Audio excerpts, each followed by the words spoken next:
तारिक साहब मां तव्हां खां ज़रूरु पुछणु चाहींदमि, असीं मीडिया ते ॻाल्हाए रहिया आहियूं, ड्रामा इंडस्ट्री हुजे या असां वटि थिएटर हुजे या असां वटि मूवीज़ हुजनि, हिन वक़्तु उन्हनि जो ज़वाल नज़र अचे पियो। कुझु माण्हू चवनि था ज़वाल आहे, कुझु माण्हू चवनि था न हिन वक़्तु हथी वठाई वई आहे ऐं असीं बहितरी जी तरफ़ वञी रहिया आहियूं। तव्हांजो छा ओपिनियन आहे हिन हवाले सां?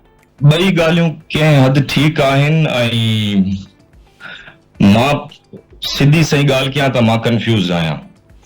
मां पुरुमीद बि आहियां, मां मायूस बि आहियां जेके हालातूं आहिनि। छाकाणि त इहो जेको तसवुर आहे त नवां माण्हू अचनि पिया, नवां फिल्म मेकर्स पढ़ी करे अचनि पिया जेके पढ़ियल आहिनि, ऐं एक्टर हाणे जेके अचनि पिया उहे ट्रेंड पिया अचनि, उहे ट्रेनिंग हासिल करे अचनि था किथां न किथां। आर्ट्स काउंसिल्स में हाणे ट्रेनिंग्स थियनि थियूं। नैपा त आहे ई, सभिनि खे ख़बर आहे, पुराणो नालो आहे। कुझु गवर्नमेंट जी तरफ़ां बि इनिशिएटिव्स वरिता विया आहिनि, पर उहो तक़रीबन न हुजण जे बराबरि आहे। ऐं जेके माण्हू इहे आहिनि बि त ई कल्चर सां इंटैक्ट न आहिनि इहे घणो करे माण्हू। सही। जीअं मां पंहिंजो ई तव्हांखे ज़िक्र कयां, मां पंहिंजो मिसाल ॾींदुसि त मां पाण जेका मुंहिंजी आइडेंटिटी आहे उन हवाले सां मां क्राइसिस जो शिकार रहियो आहियां हमेशा।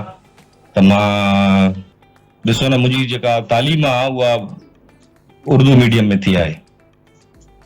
सही। तव्हां मूंखे ॿुधी रहिया आहियो? जी प्लीज कंटिन्यू प्लीज। हेलो। जी तारिक साहब, तव्हांजो आवाज़ अचे पियो। असां ॿुधी रहिया आहियूं, बिल्कुलु तव्हां कंटिन्यू। पर हाणे ठीकु आहे, मुंहिंजी जेका एजुकेशन आहे उर्दू मीडियम में आहे।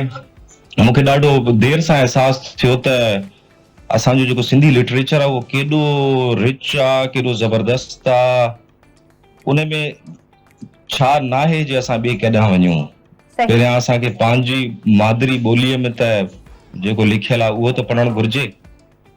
ठीकु आहे, जंहिंमें वॾे में वॾो नालो खणिजे त भिटाईअ खां वठी शुरू कजे त हेठि अचिजे त माना अणफिट हिकिड़ी लिस्ट आहे।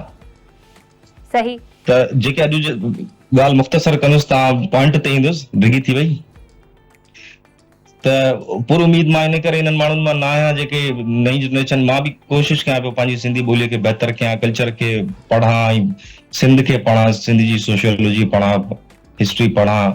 ऐं जेतिरो मां पढ़ंदो थो वञां ओतिरो मां कंफ्यूज़ थो थियां। त असां बहितरीन माण्हू आहियूं, ज़बरदस्त माण्हू आहियूं, पोटेंशियल वारा माण्हू आहियूं, कमु करणु ॼाणूं, बहितरीन कमु कयूं बि पिया, पर वरी कुझु असां में फैक्टर जहिड़ा बि आहिनि त हिक ॿिए जी टंग छिकणु ऐं सपोर्ट न करणु।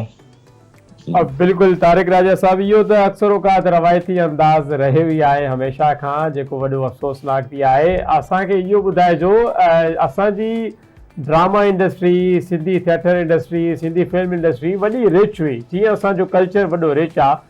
तव्हां छा था सम्झो अहिड़ो कहिड़ो पॉइंट हो जिते असां कोलैप्स करे वियासीं ऐं दुबारा हाणे असांखे उथण जे लाइ कहिड़ा इक़दामात करणा पवंदा?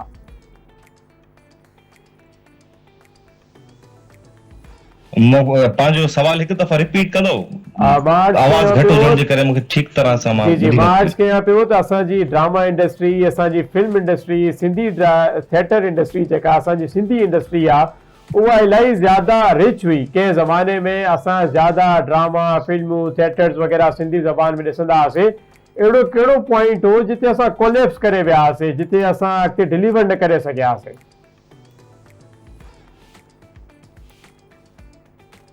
अहिड़ो कहिड़ो पॉइंट? माना मूंखे ख़बर न आहे, अलाए सेंसर जा केतिरो मसलो आहे असां वटि। फ्रीडम ऑफ एक्सप्रेशन हिन चैनल ते अलाए यूट्यूब ते हलंदो इंटरव्यू। तारिक राजा साहब, मां रिपीट कयां पई इहो सवाल त मुबशिर जेके मुंहिंजा को होस्ट आहिनि उहे तव्हां खां पुछणु चाहिनि पिया त पहिरीं ड्रामा, असांजो मूवीज़ जेके आहिनि उहे तमामु जी। ऐं मां सम्झी बि वियुसि ॻाल्हि। मां हाणे सवाल थो पुछां पहिरियां त मां केतिरो खुली करे ॻाल्हाए सघां थो, छो जे असां वटि त हींअर फ्रीडम ऑफ एक्सप्रेशन जो मसलो जेको पियो आहे न, घणो खुली करे ॻाल्हाए नथा सघो। असां वटि कोई इशू न आहे फ्रीडम ऑफ स्पीच जो।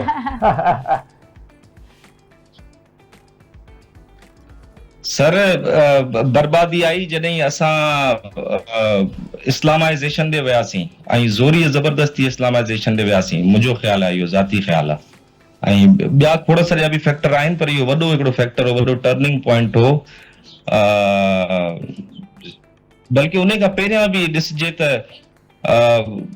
जेको 1 यूनिट वारो दौर आहे उन में कमु ख़राब थियणु शुरू थियो, बाक़ाइदे क्रैकडाउन थियो रीजनल ॿोलियुनि जे राइटर्स ते, एक्टिविस्ट्स ते, ऐं उन खां पोइ बदकिस्मतीअ सां वरी इहो ज़िया दौर, उन में त वरी अञा कमु ख़राब थी वियो ऐं वैल्यूज़ ई मटिजी वियूं असां जूं। मुंहिंजो ख़्याल आहे इहो वॾो फैक्टर आहे। सही।